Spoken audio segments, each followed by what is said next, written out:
भारत का war system AI यानी artificial intelligence पर काम करता है। मतलब खुद ही डेटा को रिसीव करता है और उसका अध्ययन कर पलक झपकते ही अलर्ट जारी कर देता है। और इसीलिए भारत के प्रोजेक्ट आकाश तीर को ऑपरेशन सिंदूर के दौरान गेम चेंजर माना जा रहा है। भारत की थल सेना, वायुसेना और नेवी ने आपस में मिलकर काम किया और दुश्मन पर ऐसा हमला किया कि उसकी कमर ही टूट गई। सेना के सूत्रों के मुताबिक जब ऑपरेशन सिंदूर शुरू किया गया तो रडार सिस्टम से मिले सिग्नल और डेटा की मदद से भारतीय थल सेना और वायुसेना के साथ एक्शन लिया और नतीजा ये हुआ कि पाकिस्तान को चीन और तुर्की से भीख में मिली मिसाइलें भारतीय हमलों में कबाड़ बन गई, क्योंकि टारगेट की सटीक जानकारी मिलते ही भारत की मिसाइलें और एंटी एयरक्राफ्ट गन उस पर टूट पड़ी। सेना के मुताबिक प्रोजेक्ट आकाश तीर के तहत बनाए गए तीनों सेनाओं के वॉर सिस्टम ने कुछ इस तरह काम किया।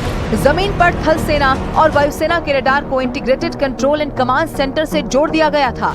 रडार को जानकारियां सैटेलाइट्स और अवैक्स यानी कि airborne warning in control system में मिली और जैसे ही दुश्मन की मिसाइलों और ड्रोन का पता लगा, कमांड सेंटर से एक अलर्ट जारी किया गया, जिसके बाद वायुसेना के लड़ाकू विमान और थल सेना के एयर डिफेंस सिस्टम एक्टिव हो गए और उन्होंने हमला बोल दिया। सेना के मुताबिक प्रोजेक्ट आकाश तीर की वजह से दुश्मन पर हमले और उसके हमले को नाकाम करने का रिएक्शन टाइम काफी कम हो गया।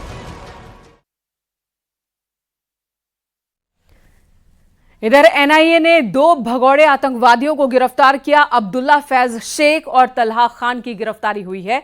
मुंबई इंटरनेशनल एयरपोर्ट से दोनों को गिरफ्तार किया गया।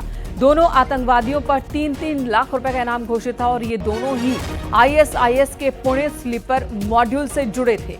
इनकी तलाश चल रही थी। 2023 में इनका नाम सामने आया था। तब से ही इनके खिलाफ वारंट जारी था। ये बाहर गए थे और छिपे हुए थे। लौटने के बाद जैसे ही भारत लौटे, इन्हें गिरफ्तार कर लिया गया।